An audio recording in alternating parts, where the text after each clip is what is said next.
হেই, hello, সবার কি অবস্থা?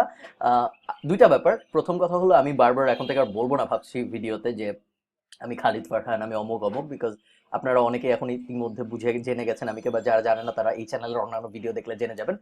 দ্বিতীয় পয়েন্ট হলো, আমার পিছনে ব্যাকড্রপটা কেমন। এটা কিন্তু ব্যাকড্রপ না, এটা আসল দেয়াল।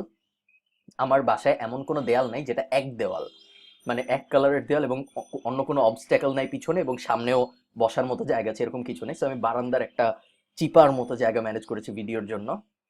এই পাশে হলো বাইরের পরিবেশ, আমি থাকি 9 তলায়। আর এদিকে হলো আমার রুম। তো যাই হোক, আজকে আমরা যে ব্যাপারটা নিয়ে কথা বলবো সেই ব্যাপারটা খুব ইন্টারেস্টিং। সেটা হলো ফ্রিল্যান্সিং। ফ্রিল্যান্সিং কি, কেন, কিভাবে করে, এবং আশা করি এই ভিডিও দেখার পর ফ্রিল্যান্সিং কি, আউটসোর্সিং কি, ফ্রিল্যান্সিং কিভাবে করে, আপনি করতে পারবেন নাকি, এরকম যত প্রশ্ন আছে আপনার মনে সব সলভ হয়ে যাবে। আমি চেষ্টা করব যত সহজ করে বোঝানো যায় বোঝানোর। আমরা প্যাসিভ জার্নাল ইউনিভার্সিটি ক্লাস 2-তে এই ব্যাপারটা নিয়ে অনেক আলোচনা করেছিলাম। সো আমি এদিকে কোথাও না, সরি এদিকে না, এদিকে এদিকে কোথাও আমি দিয়ে দিব ভিডিওটা এই ভিডিওর শেষে। সো আপনারা ক্লিক করে তখন ওটাও দেখতে পারবেন।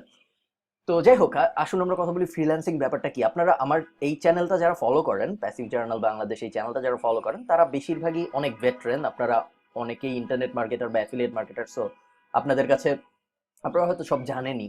সো এই ভিডিওটা মেইনলি বিগিনারদের জন্য, বা যারা ফ্রিল্যান্সিং ইন্টারেস্টেড তাদের জন্য, এবং আশা করি পর্দা চলে আসছে বাতাসে। সো আমি আশা করি আপনাদের কারো সমস্যা হবে না। আশা করি আপনারা খুব ভালো মতো বুঝতে পারবেন ফ্রিল্যান্সিং কি, অ্যাফিলিয়েট মার্কেটিং কি ইত্যাদি। জানালাটা আটকায় নেই, ওয়েট।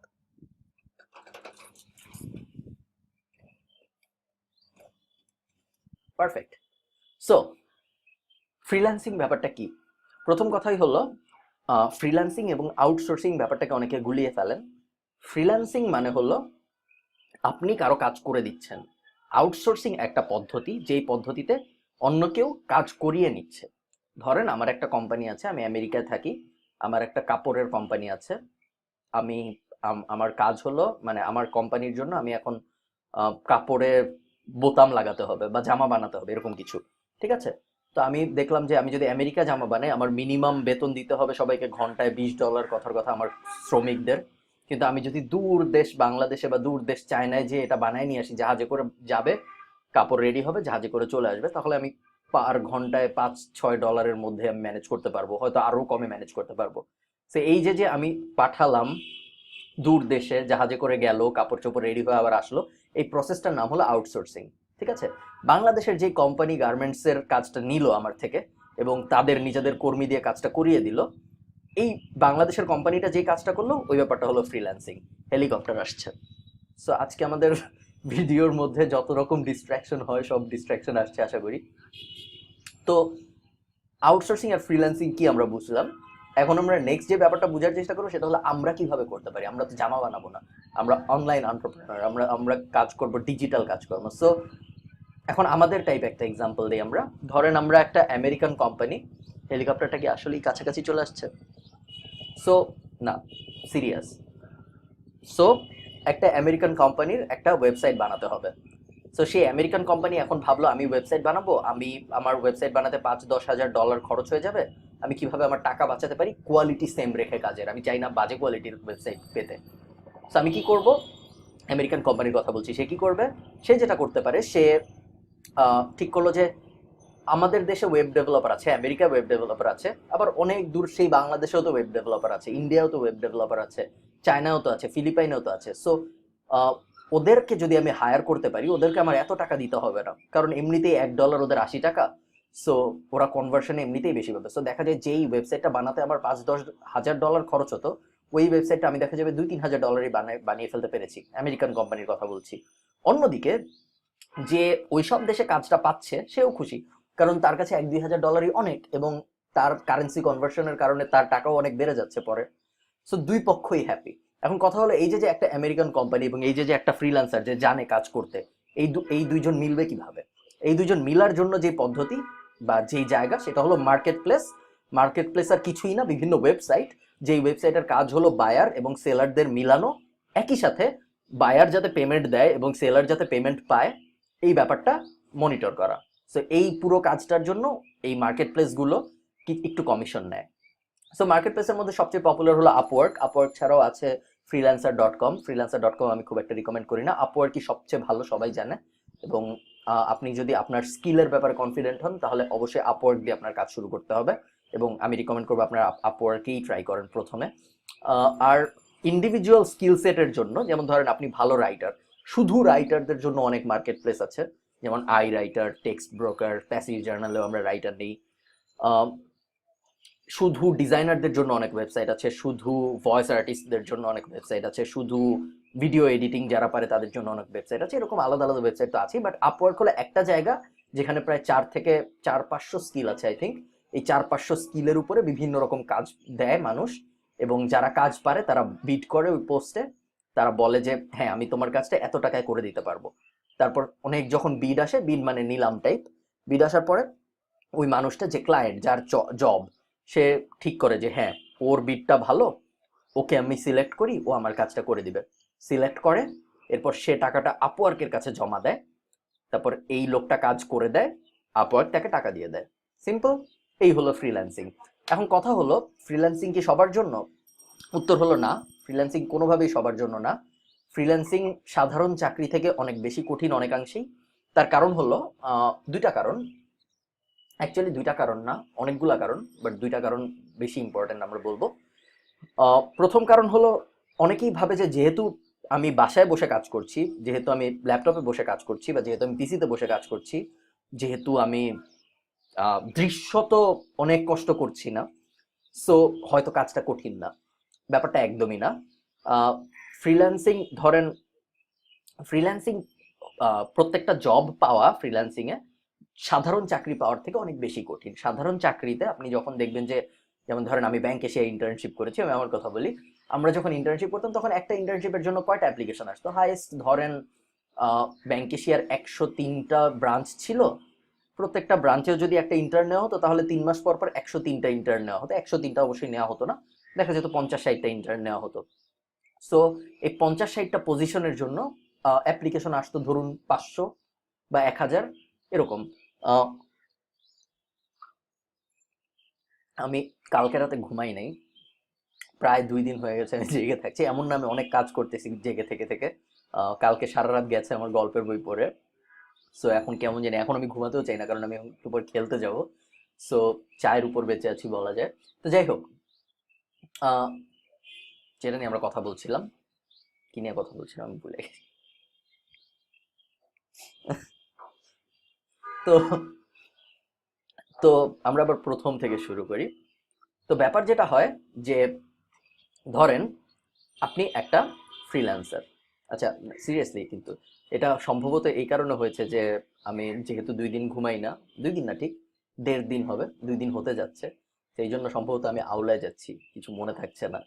আর আমি এই কথাগুলো কেন বলছি জানেন? এই কথাগুলো আমি বলছি যাতে আমার মনে পড়ে আমি কি নিয়ে কথা বলছিলাম।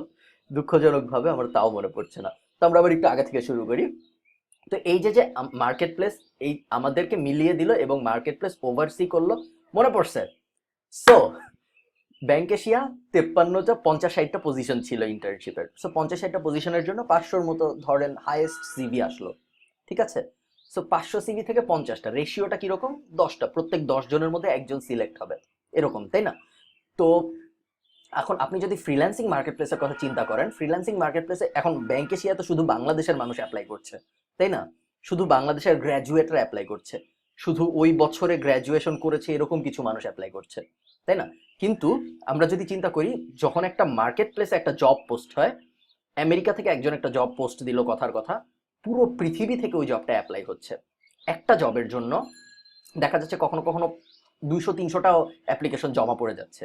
সো ওই দিক থেকে যদি চিন্তা করেন, আপনার স্কিল যদি অনেক ভালো না হয়, তাহলে আপনার ওই জবটা পাওয়ার চান্স খুব কম। এটা গেল একটা একটা অবস্ট্যাকল, একটা কঠিন পথ, যে স্কিল ভালো হতে হবে, তাহলে আপনার জব পাওয়ার চান্স আসবে।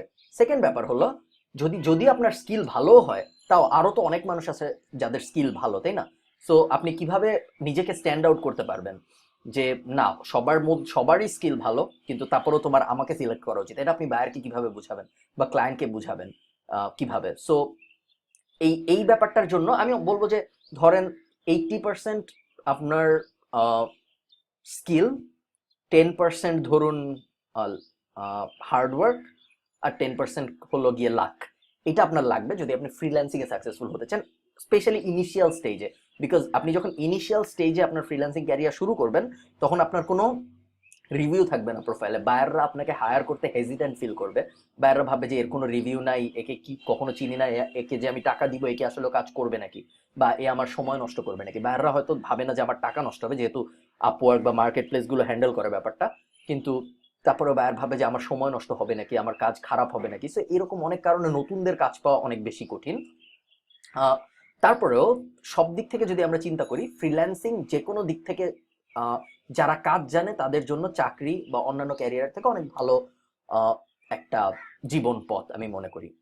তো আমরা ফ্রিল্যান্সিং কি জানলাম, আউটসোর্সিং কি জানলাম, এখন কথা হলো আমরা কিভাবে শুরু করব। প্রথম কাজ, স্টেপ 1, আমি ভিডিওতে কি বলো ওটাকে, ভিডিওর ডিজাইনিং এ খুব খারাপ, না হলে আমি এখান থেকে একটা স্টেপ 1 এনে আপনাদের দেখাতাম, বা এখান থেকে একটা স্টেপ 1 এনে দেখাতাম। আমি যেহেতু সেগুলো করতে পারবো না, আমি নর্মালি বলি। স্টেপ 1 হলো গিয়ে আপনার ঠিক করতে হবে আপনি কি নিয়ে কাজ করবেন। একসাথে 50টা দিকে গেলে হবে না, যে আমি গ্রাফিক্স ডিজাইনও শিখবো, আমি ভিডিও এডিটিংও শিখবো, আমি আর্টিকেল রাইটিংও শিখবো, আমি পাইথন প্রোগ্রামিংও শিখবো, আমি রুবি অন রেলস শিখবো।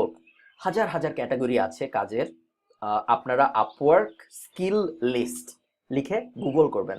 আপওয়ার্ক স্কিল লিস্ট লিখে যদি আপনি গুগল করেন, আপনি দেখবেন আপওয়ার্কে যত স্কিলের আন্ডারে কাজ পোস্ট করা হয় সব স্কিলের একটা লিস্ট পাবেন। ওখানে প্রায় 400-র মতো লিস্ট আছে সম্ভবত। সো ওই 400টা দেখেন আপনি, প্রত্যেকটা ক্লিক করলে ওই স্কিলের কি কি জব রিসেন্ট সময়ে পোস্ট হয়েছে আপওয়ার্কে সেটা আপনারা দেখতে পারবেন। সেটা দেখেন, দেখে ভাবেন যে এই ইন্ডাস্ট্রিটাকে আমি, এই ইন্ডাস্ট্রিতে কি আমি প্রবেশ করতে চাই, এই ইন্ডাস্ট্রিতে কি আমার কাজ করার ইচ্ছা আছে। দেখতে থাকুন, দেখে যে কোনো একটা বা দুইটা ইন্ডাস্ট্রি সিলেক্ট করুন যেই ইন্ডাস্ট্রিতে আপনি কাজ করবেন। যেমন ধরুন আমি যখন শুরু করেছিলাম, আমি শুরু করেছিলাম রাইটার হিসেবে। তারপরে আমি আস্তে আস্তে চলে যাই এসইওতে। তারপরে রাইটার এসইও থেকে আমি আস্তে আস্তে কিছুদিন কাজ করি ওয়েব ডেভেলপমেন্টে, কিছুদিন কাজ করি ইবুকে, মানে এই সব বিভিন্ন। তারপরে আমি আস্তে আস্তে প্রজেক্ট ম্যানেজমেন্টে চলে যাই, আস্তে আস্তে আপওয়ার্ক থেকে বের হয়ে চলে আসি। তো আপনার যে প্ল্যানটা, প্রথম স্টেপ 1 যেটা ছিল আমাদের, সেটা হলো আপনার ঠিক করতে হবে আপনি কোন ক্যাটাগরিতে বা কোন ইন্ডাস্ট্রিতে কাজ করতে চান। সেকেন্ড কাজ হবে, সেকেন্ড, ওই ইন্ডাস্ট্রির কাজ ভালো মতো শিখা। সবচেয়ে বড় ভুল যেটা করে স্পেশালি বাংলাদেশি ফ্রিল্যান্সাররা, সবচেয়ে বড় ভুল যেটা করে, সে অল্প কিছু কাজ শিখে তারপরে ধাপ করে যে দেখা যায় আপওয়ার্কে অ্যাকাউন্ট খুলে ফেলছে এবং বিট করা শুরু করে দিচ্ছে। তাতে সে কাজ পায় না, তাতে অন্য ফ্রিল্যান্সারদের ক্ষতি হয়, তাতে বাংলাদেশের ইমপ্রেশন খারাপ হয়। বাংলাদেশের ইমপ্রেশন খারাপ হোক, অন্য ফ্রিল্যান্সারদের ক্ষতি হোক, এগুলো নিয়ে আমরা এখন অত ডিটেইলে যাব না। আমরা মেইন যে ব্যাপারটা নিয়ে কথা বলবো সেটা হলো, তাতে আপনিও কাজ পাবেন না, সো আপনার কোনো লাভ নাই এভাবে করে। একটা কাজ যদি আপনি মানে কি বলে ভাগ্যের কারণে যদি একটা পেয়েও যান, চান্স খুবই কম, তারপরে দেখা যাবে সেকেন্ড কাজ পাবেন না। আর ওইটা যে কাজটা আপনি পেলেন ওটাই যদি আপনি একটা খারাপ রেটিং পেয়ে যান, তখন দেখা যাবে আপনার প্রোফাইলই ব্যান হয়ে গিয়েছে। সো এইসব কষ্টের মধ্যে কোনো যাওয়ার দরকার নেই। আপনি ঠিক মতো ভালো মতো যে কোনো একটা ক্যাটাগরিতে কাজ শিখুন, একটা জিনিস শিখুন, ভালো মতো শিখুন। সেকেন্ড কাজ যেটা হবে, সেকেন্ড না সরি, দুইটা স্টেপ তো আমরা বলে ফেলছি। সো থার্ড স্টেপ যেটা হবে সেটা হলো আপনার যেই ক্যাটাগরির কাজ আপনি শিখছেন, ওই ক্যাটাগরিতে আপওয়ার্কে প্রতিদিন যাবেন। আপনার অ্যাকাউন্ট থাকতে হবে না, আপনি এমনিই দেখতে পারবেন। ওই ক্যাটাগরিতে স্কিল লিস্ট থেকে ওখানে যাবেন, যে দেখবেন প্রতিদিন কিরকম জব পোস্ট হচ্ছে। দেখে আপনি নিজের মধ্যে ধারণা করার চেষ্টা করবেন যে এই যে জবগুলো, এই জবগুলো যদি আমি পেতাম তাহলে কি আমি করতে পারতাম। এই ব্যাপারগুলো নিয়ে ভাববেন। যদি আপনার মনে হয় যে, যেদিন আপনার মনে হবে যে না এই জবটা আমি করতে পারবো এবং আরো যে 50 জন মানুষ বা 500 জন মানুষ বিট করেছে তাদের থেকে ভালোভাবে আমি করতে পারবো, সেই দিন আপনি অ্যাকাউন্টটা খুলবেন আপওয়ার্কে। ঠিক আছে? আপওয়ার্কে যখন অ্যাকাউন্ট খুলবেন, আমি যখন আপওয়ার্কে অ্যাকাউন্ট খুলি তখন আমার ন্যাশনাল আইডি, ন্যাশনাল আইডি অবশ্য আমি পেয়েছি মাত্র এই বছর আমি ন্যাশনাল আইডি পেয়েছি, সো ন্যাশনাল আইডি না। তখন আমার ব্যাংক অ্যাকাউন্ট ছিল না, তখন আমার মোটামুটি ভাবে মানে তখন আমার 18 হয়নি অফিসিয়ালি, আসলে হয়েছে, অফিসিয়ালি হয় নাই। তো আপনাদের যাদের এরকম সমস্যা আছে তারা যেটা করতে পারেন, আমি যেটা করেছিলাম, আমি আমার মায়ের নামে অ্যাকাউন্ট খুলেছিলাম। সো সব ডিটেল তার নামে দেওয়া ছিল। এখন অবশ্য আপওয়ার্ক অনেক সহজ হয়ে গিয়েছে, তখন একটু ঝামেলা ছিল, তখন আইডেন্টিটি নিয়ে অনেক ঝামেলা করতো আপওয়ার্ক। তো যখনই আপনি আপওয়ার্কে অ্যাকাউন্ট খুলবেন বা যে কোনো ফ্রিল্যান্স মার্কেট প্লেসে অ্যাকাউন্ট খুলবেন, প্রথম কাজ হলো সব কিছু যেন আপনার সঠিক ইনফরমেশন থাকে। কারণ আপওয়ার্কে আপনার পরে ব্যাংকের ডিটেল দিতে হবে, আপওয়ার্কে আপনার পরে দেখা যাবে যে বাইরে এত গাড়ি, সো আপওয়ার্কে আপনার পরে ব্যাংকের ডিটেল দিতে হবে, আপওয়ার্ক আপনার কাছ থেকে বিভিন্ন সময় আইডেন্টিটি ডকুমেন্ট চাবে। সো আপনার সব যদি শুরুতেই আপনি সঠিক জিনিসপত্র না দেন, যে কোনো সময় আপনার অ্যাকাউন্ট ব্যান হয়ে যেতে পারে, এবং একবার যদি ব্যান হয়ে যায় অ্যাকাউন্ট আর ফেরত পাওয়া সম্ভব হবে না। সো সবকিছু আসল ডকুমেন্ট দিয়ে আপনি আপওয়ার্কে অ্যাকাউন্ট খুললেন। অ্যাকাউন্ট খোলার পরে আপওয়ার্ক, আমি জাস্ট কথার কথা হিসেবে আপওয়ার্ক বলছি, আপওয়ার্ক যেহেতু সবচেয়ে ভালো, তার মানে ইন আপনার আপওয়ার্কেই কাজ করতে হবে।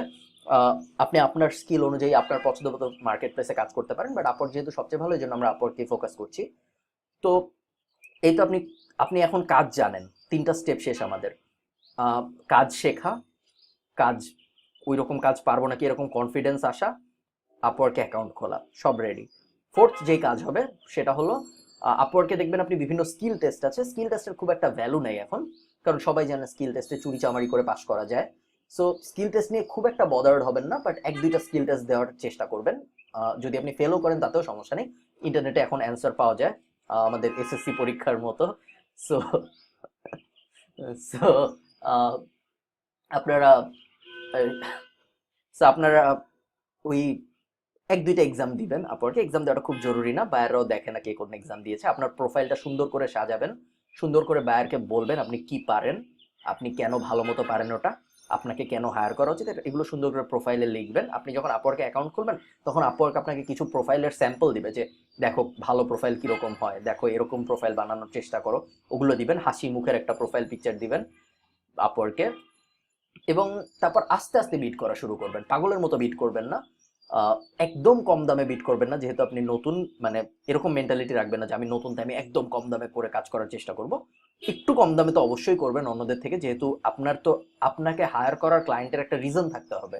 সেই রিজনটা আপনি যদি বিডের মধ্যে লিখে দিতে পারেন, যখন আপনি কোনো কাজে বিড করবেন তখন আপনার ক্লায়েন্টকে একটা চিঠির মতো, কভার লেটার যেটা আমরা বলি, আপনারা যারা চাকরি খুঁজেন বা বিজনেস কমিউনিকেশন টাইপ কোর্স করেছেন তারা জানেন কভার লেটার কি। কভার লেটারে আমরা বলি যে কেন আমাকে নেওয়া উচিত। সো কভার লেটারটা আপনি খুব ইন্টারেস্টিং ওয়েতে লেখার চেষ্টা করবেন, একটু হিউমারাস হওয়ার চেষ্টা করবেন। আমি যখন ফ্রিল্যান্সিং করতাম তখন আমি কভার লেটার যখন লিখতাম তখন আমি যখন কভার লেটার লিখতাম তখন আমি, দেখা যেত আমি ফ্রেন্ডস ফ্রেন্ডস মানে টিভি শো ফ্রেন্ডসের রেফারেন্স দিতাম। দেখা যেত আমি বিভিন্ন ফানি কথাবার্তা লিখতাম। দেখা যেত আমি লিখতাম যে আমি কাজ করতে চাই, কিন্তু এই সপ্তাহে আমি কাজ করতে পারবো না কারণ আমার বিড়াল অসুস্থ, পরের সপ্তাহ থেকে কাজ করতে চাই, এই হাবি জাবি। আপনি ট্রাই করবেন যেন আপনার এবং অন্যদেরটা একই রকম না হয়ে যায়, ঠিক আছে? এটা হবে আপনার টার্গেট কভার লেটার যখন আপনি লিখবেন। Hold, hey I am back. So ব্যাপারটা বুঝার চেষ্টা করুন, যদি আপনার কভার লেটার আরো 50 জনের কভার লেটারের মতোই হয়, আপনি নিজেকে ক্লায়েন্টের জায়গায় রেখে চিন্তা করুন আপনাকে কেন আমি হায়ার করব। আপনি নতুন, আপনার প্রোফাইলে কোনো রেটিং নাই, আপনার কভার লেটারও বাকিদের কভার লেটারের মতোই দেখতে, আপনার কভার লেটার পড়ে আমার মজাও লাগছে না। সো আমি কেন আপনাকে হায়ার করব, কোনো কারণ নাই হায়ার করার, রাইট? সো আপনার কভার লেটারটা হতে হবে ইন্টারেস্টিং, হতে হবে হিউমারাস, হতে হবে ফানি, হতে হবে টু দ্য পয়েন্ট, এবং ক্লায়েন্টকে আপনার বুঝাতে হবে কভার লেটারের মধ্যে যে না, তুমি আমাকে হায়ার করলে ভুল করবা না, বরং যদি তুমি আমাকে হায়ার না করো তাহলে তুমি ভুল করবা, ঠিক আছে? তো এই হলো বিডিং করা শুরু করলেন, আপনি বিড করা শুরু করলেন। ফ্রিল্যান্সিং জগতে আপনার প্রথম ভিজুয়াল স্টেপ নিলেন বলা যায়, এবং প্রথম দিকে আপনি কাজ পাবেন এরকম চান্স খুব কম, তবে তাতে আশাহত হওয়ার কিছু নেই। আহ, আপনি ফ্রিল্যান্সিং ব্যাপারটা এমন, এই যে এটা হলো চক্র বৃদ্ধি হারে বাড়ে, আপনি যখন কাজ পাওয়া শুরু করবেন তখন দেখা যাবে আপনি কাজ পাচ্ছেনই। তো যতদিন আপনি কাজ না পাচ্ছেন ততদিন আস্তে আস্তে বিট করতে থাকুন, আশা হারাবেন না। কখনো পাগলের মতো বিট করবেন না যে আজকে আমি 50টা বিট করে দেখাই দেবো। আপওয়ার্কে বিটের একটা লিমিট আছে, যে প্রতি মাসে আপনি এতগুলো অ্যাপ্লাই করতে পারবেন। তো চেষ্টা করুন যে আপনার লিমিটের মধ্যে থাকতে, এবং কিছু ফাঁকা থাকুক সমস্যা নেই। শুধুমাত্র যেই জবে আপনি 100% শিওর যে এই জবে যদি আমি অ্যাপ্লাই করি আমি পাই, তাহলে আমি এই জব যে কারো থেকে ভালো মতো করতে পারবো, সেই জবে আপনি অ্যাপ্লাই করবেন। তো এই তো, এভাবে শুরু করুন, শুরু করে ফেলুন আস্তে আস্তে, এবং কন্টিনিউ করুন। আপনি যদি 2-3 মাস ঠিক মতো বিড করেন, 2-3 মাস ঠিক মতো কষ্ট করেন, এবং আপনি যদি আসলেই কাজ জানেন, তাহলে আপনি কাজ পাবেন, এই গ্যারান্টি আমি দিতে পারি আপনাকে। অনেকেই বলে এখন আপওয়ার্কে অ্যাকাউন্ট অ্যাপ্রুভ হচ্ছে না, অ্যাপ্রুভ একটু কম হচ্ছে, এটা সত্যি। অনেকেই বলে যে আমি কাজ পারি কিন্তু আমি কাজ পাই না, এটা আসলে ভুল কথা। কেউ যদি সত্যি সত্যি কাজ পারে তাহলে সে কাজ পায় না, এটা কখনো হবে না। আপনি যদি সত্যি সত্যি স্কিলড হন, আপনার যদি সত্যি সত্যি কাজের, মানে আপনার যদি স্কিলটা থাকে যে না আমি পারি, তাহলে আপনি কাজ পাবেনই পাবেন, এটা একদম গ্যারান্টিড। আপনাকে আপনার মানে আপনি কাজ করে শেষ করতে পারবেন না যদি আপনার প্রপার স্কিলটা থাকে। আর যদি আপনার স্কিল না থাকে, আপনি দেখা যাবে হয়তো হুজুগে 2-3টা কাজ পেতেও পারেন, নাও পেতে পারেন, বাট আপনি কখনো ক্যারিয়ারটা নিয়ে লম্বা করতে পারবেন না, ফ্রিল্যান্সিং ক্যারিয়ারটা। ফ্রিল্যান্সিং অনেক ইন্টারেস্টিং একটা পেশা, এবং নিজের সময় আপনি কাজ করতে পারবেন, নিজের মতো করে আপনি ঘুরতে পারবেন, কাজ করতে পারবেন। যদিও আপনার ডেডলাইন থাকবে, বাট তারপরে আপনি আপনার ল্যাপটপে অফিস নিয়ে ঘুরতে পারবেন। আহ, পুরো ব্যাপারটাই অন্যরকম, অফিসের মতো না। I personally hate office. আমি যে 3 মাস ইন্টার্নশিপ করেছিলাম, সেই 3 মাস ছিল আমার জীবনের সবচেয়ে কালো অধ্যায় বলতে পারেন। সো অফিসে যে কাজ করার ব্যাপারটা আমাকে দিয়ে হয় না, অনেককে দিয়ে হয়। অনেক ফ্রিল্যান্সার দেখা যায় নিজেদের অফিস সেট আপ করে নেয়, তাদের হয়তো অফিসে থাকতে ভালো লাগে, সেটা তাদের ব্যাপার। তো এই তো। আর ফ্রিল্যান্সিং নিয়ে আপনাদের আরেকটা ব্যাপার আমি বলে ভিডিওটা শেষ করবো, 20 মিনিট হয়ে গেছে। ফ্রিল্যান্সিং নিয়ে অনেক ধান্দাবাজি হয়। ফ্রিল্যান্সিং সবচেয়ে বড় ধান্দাবাজি হওয়ার একটা জায়গা। আপনাকে অনেকে বলবে যে আমি আপনাকে এই শিখাই দিব, এত টাকা দেন, আমি আপনাকে ওই শিখাই দিব, এত টাকা দেন, আপনি কাজ পাবেন, এগুলো থেকে দূরে থাকুন। নিজের উপর বিশ্বাস রাখুন এবং গুগল করা শিখুন। আপনি যদি গুগল করেন, সবকিছু আপনি গুগলে পাবেন। গুগলে যদি না পান কিছু বাই এনি চান্স, এই ভিডিওর কমেন্টে বা আমাদের যে ফেসবুক গ্রুপে আছে ওখানে জিজ্ঞেস করুন, আমি পার্সোনালি আপনাকে হেল্প করার ট্রাই করবো। এবং বদলে আমি কিছু চাবো না। সো এই তো, আপনাদের ফ্রিল্যান্সিং ক্যারিয়ারের জন্য শুভ কামনা। আমার পরিচিত অনেকে আছে যারা প্রথমে চাকরি করতো, পরে চাকরি ছেড়ে ফুল টাইম ফ্রিল্যান্সার হয়ে গেছে। আমার পরিচিত অনেকে আছে যারা চাকরি খুঁজেই নেই, তাদের চাকরি খুঁজতেই হয় নাই, কারণ তারা ফ্রিল্যান্সার। আমার পরিচিত এমন অনেকে আছে যারা নিজে তো ফ্রিল্যান্সারই, তার কাজের এত প্রেশার হয়ে গিয়েছে যে সে আরো 10 জনকে চাকরি দিয়ে ফেলেছে। ঠিক আছে? সো আপনিও এই এই ক্যাটাগরিগুলোর কোনো একজন অবশ্যই হতে পারবেন, এবং আমি সেই দিনের জন্য ওয়েট করছি যেদিন আপনি বলবেন যে না, আমি ওই ভিডিওটা দেখেছিলাম, তারপর আমি ফ্রিল্যান্সিং শুরু করেছি, এবং শুরু করার পরে দেখা গেছে যে আমি এই এই হয়ে গিয়েছি। তো এই তো, সবাই ভালো থাকবেন। আমাদের চ্যানেল সাবস্ক্রাইব করবেন। আমি রিসেন্টলি সাবস্ক্রাইবের বক্সটা দেওয়া শিখেছি, এই পাশে দিব, এখানে দিব সাবস্ক্রাইবের বক্স, আর এখানে আমি আরেকটা ভিডিওর, এই যে এখানে এখানে আমি আরেকটা ভিডিওর দিয়ে দিব, কি বলো ওটাকে, লিংক। সো আপনি ওই ভিডিওটা দেখে ফেলেন। আর সবাই ভালো থাকবেন, সবাইকে ধন্যবাদ, দেখা হবে পরের ভিডিওতে। টাটা।